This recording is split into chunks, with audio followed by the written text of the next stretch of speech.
La historia de la humanidad está íntimamente ligada a la de los huertos. Cuando un grupo de personas decidió quedarse a vivir al lado de sus huertos entre los ríos Tigris y Éufrates, surgió la primera civilización, Mesopotamia.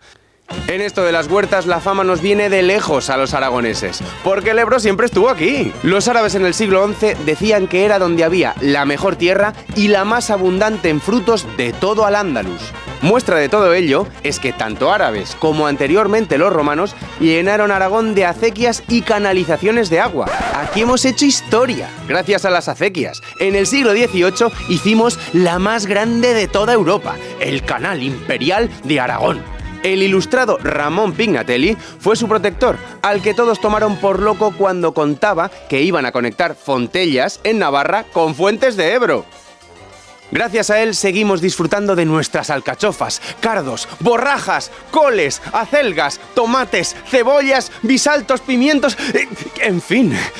Y por lo que a don Ramón le debemos un canal que regó los campos y engrandeció nuestras verduras, haciendo que las mejores mesas de España descubrieran la alegría de nuestra huerta.